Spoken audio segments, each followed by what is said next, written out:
Shalom. First and foremost, I want to give all praises, honor, and glory to Yahweh, Bahasham, Yahweh Shai, Bahasham, Racha Kodash. Double honors to the elders and the apostles of Great Millstone, and peace and blessings to the elect. And today we're going to go into the book of Matthew, the 10th chapter. And when he had called unto him his 12 disciples, he gave them power against unclean spirits, to cast them out and to heal all manner of sickness and all manner of disease. Now the names of the 12 apostles are these: the first, Simon, who is called Peter, and Andrew his brother, James the son of Zebedee, and John his brother, Philip and Bartholomew, Thomas and Matthew the publican, James the son of Alphaeus, this is the James, the brother of Yahushai, and Labius, whose surname was Thaddeus, and that's talking about Jude, who was also a brother of Yahushai. And if you click in here, Labius, it tells you it's one name of Jude, who was one of the 12 apostles. Simon the Canaanite, and Judas Iscariot, who also betrayed him. Now, Simon the Canaanite doesn't mean he was a natural Canaanite. In fact, the word there is actually, as it says, zealous. Okay, and when you go into the Hebrew or Aramaic, as it has here, it's quana, okay, or quanaa, which is jealous, or really more in the use of how they had it translated to be zealous. Okay, not Canaan or a natural Canaanite. These 12 Yahushua sent forth and commanded them, saying, Go not into the way of the Gentiles, and into any city of the Samaritans enter ye not, but go rather to the lost sheep of the house of Israel. So he sent them, said, first go to the cities where Israel are, the cities that are known predominantly for having Israelites there. That's where you go. And as ye go, preach, saying, the kingdom of heaven is at hand. Heal the sick, cleanse the lepers, raise the dead, cast out devils. Freely ye have received, freely give.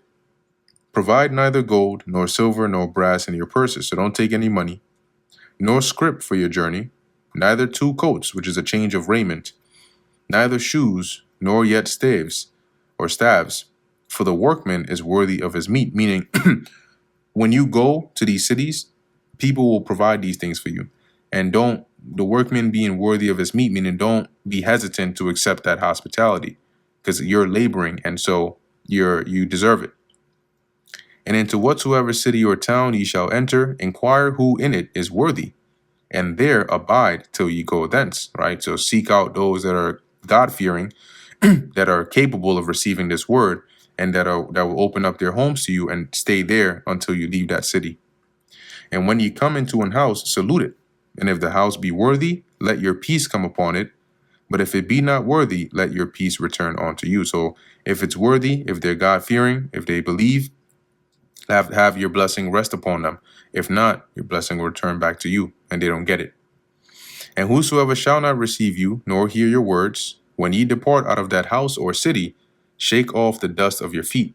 And that's literal, right? Like when they would walk, since their footwear was more open-toed, like sandals, the dirt roads would actually, incur dust on your feet. All right, so actually shaking it off would symbolize that, you know what, we came here with the gospel, you didn't accept it, so we're shaking that dust off to signify that you didn't receive it. Verily I say unto you, it shall be more tolerable for the land of Sodom and Gomorrah in the day of judgment than for that city. Meaning, we know what happened to Sodom and Gomorrah, right? We know how devastating that was. But the Lord is saying that Sodom and Gomorrah, what happened there, would be better off than for that city that refused to hear this word in the day of judgment. Behold, I send you forth as sheep in the midst of wolves, meaning I send you forth harmless, okay, but you're surrounded by wolves, so be wise. Be ye therefore wise as serpents and harmless as doves. Right? You're not tough guys. Don't go out there wilding out. Use your brain, use wisdom, okay, and go and preach the gospel. That's the main goal. But beware of men, for they will deliver you up to the councils, and they will scourge you in their synagogues. Why? Because you're preaching a gospel of Yahushua, which is threatening to them. And guess what? They did that even after Yahushua left, right? You'll see that often in the book of Acts.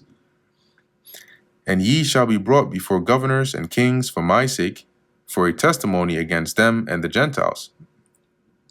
But when they deliver you up, take no thought how or what ye shall speak, for it shall be given you in that same hour what ye shall speak, right? Which happened to them in the past and will happen again, right? And the Lord said, don't worry about what you're going to say, because he will put the Spirit on you to say it in that time.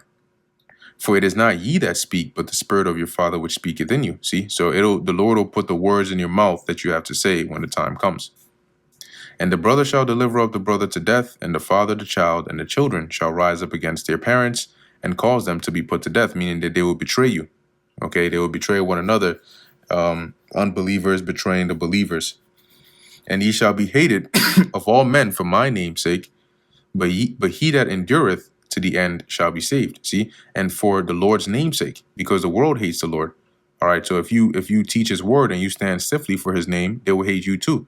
But if you endure unto the end and remain faithful and loyal, you will be delivered. But when they persecute you in this city, flee ye into another. For verily I say unto you, ye shall not have gone over all the cities of Israel till the Son of Man be come. Right? So meaning that, whatever city they persecute you in, you go into another.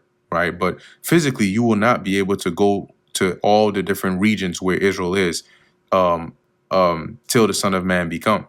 Right? And even now, the Lord, knowing that, he set it up to where we don't, especially in this case, the gospel is preached throughout the four corners, but it's not by us physically going to all the different regions where Israel is. That's being possible because they're scattered throughout the four corners of the earth. That's why the Most High set up the internet. Okay, that this gospel can be spread there, and then shall the end come. The disciple is not above his master, nor the servant above his Lord. It is enough for the disciple that he be as his master, and the servant as his Lord.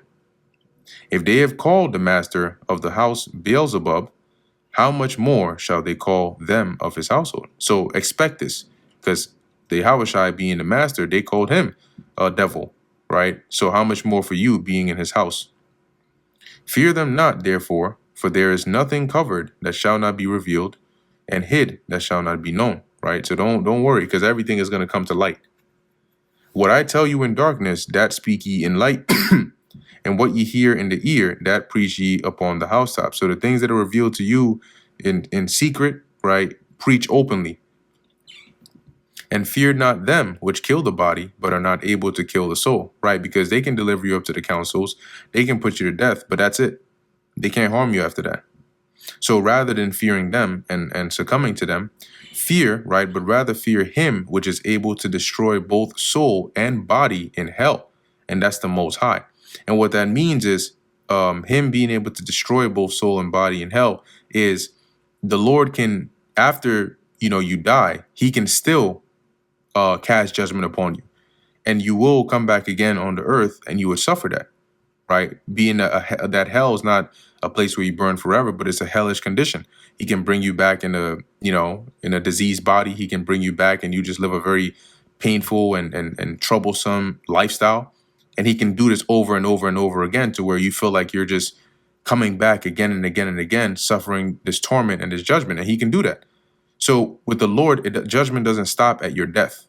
In fact, that can really be the beginning of your judgment, because he'll cast that judgment upon you. And when you come back on the earth, you'll have to endure that. So you fear the Lord and you do what he says. Are not 2 sparrows sold for a farthing? And one of them shall not fall on the ground without your Father. And the farthing is not that much, right? But the Lord is saying here, if 2 sparrows, which are, so cheap, or let's say you can buy them for this price, and yet even birds that you can buy with money, the Lord controls, right? When one falls or dies, the Lord controls all of those things, which is to signify that the Heavenly Father controls everything, right? But the very hairs of your head are all numbered. Fear ye not, therefore, ye are of more value than many sparrows. So the Lord will take care of you. Whosoever therefore shall confess me before men, him will I confess also before my Father which is in heaven. But whosoever shall deny me before men, him will I also deny before my Father which is in heaven. So you want to make sure you stand boldly for the Lord, right? And you don't deny the Lord. Think not that I am come to send peace on earth. I came not to send peace, but a sword. And in the Lord's second return, he will bring a sword, which is destruction. But he's saying here, I'm not here to send peace. Because what? Along with the Lord and his message would be division. Because not everybody would believe, and also not everybody would be an unbeliever. For I am come to set a man at variance against his father, and the daughter against her mother, and the daughter-in-law against her mother-in-law. And a man's foes shall be they of his own household. Why is that? Because you're going to have some that believe, and you're going to have some that don't. And that tension, or that, that division is gonna clash at some point. He that loveth father or mother more than me is not worthy of me, and he that loveth son or daughter more than me is not worthy of me. Because what will happen is you'll prioritize them above the Lord, and hence you won't be worthy of the Lord. He that taketh not his cross and followeth after me is not worthy of me. So if you don't basically bear your burdens, discipline yourself and come and serve the Lord, then you're not worthy of him. You won't be able to do the things he asks you to do. He that findeth his life shall lose it, and he that loseth his life for my sake shall find it, right? So if you try to cling on to your life, your possessions, the things you have here, eventually you're going to lose all that and yourself. But if you're willing to give those things up for the Lord, you're going to find it, meaning he's going to bless you with it, with life eternal, and then all of those things. He that receiveth you receiveth me, and he that receiveth me receiveth him that sent me. So ultimately, the message is from the Most High, through Yahushua, through us, right, through the teachers. So if you believe on the words of the teachers, then you believe on the words of Yahushua, and by relativity, or transitive dependency, whatever you want to call that, you also believe on the words of the Most High. He that receiveth a prophet in the name of a prophet shall receive a prophet's reward. And he that receiveth, which is ultimately what deliverance, right? Because if you receive a prophet in the name of a prophet, you believe what they said. And if you continue in that, you would receive that same reward, which is salvation. And now there is a difference, of course, right? When you get past that, you have different rank and all those things. But the main thing is that one penny that we'll all get, right? Salvation. And he that receiveth a righteous man in the name of a righteous man shall receive a righteous man's reward. Same point. And whosoever shall give to drink unto one of these little ones a cup of cold water, only in the name of a disciple, verily I say unto you, he shall in no wise lose his reward. And I'll read this in the NLT as well. And if you give even a cup of cold water to one of the least of my followers, you will surely be rewarded. Now, this also does not mean that you can, I'll give a cup of cold water to a teacher or a disciple of the Lord, or I'll do something hospitable to them, and then I'm automatically in the kingdom. I'm going to go be a demon. I'm going to commit adultery. No, because those actions also have rewards, and those rewards line up with destruction. So you will be rewarded, but if you are righteous and continue in righteousness, you'll be rewarded for what you did. But if you receive them and follow the things that they're telling you, then you'll gain salvation. This doesn't mean you're automatically going to gain salvation because you bless a disciple of the Lord. So because that has to be accompanied by righteous works. And that brings us to the end of the book of Matthew, the 10th chapter. Lord willing, that was edifying to the elect. In closing, I want to give all praises, honor, and glory to Yahweh, Bahasham, Yahushai, Bahasham, Rakha Kodash. And until next time, Shalom.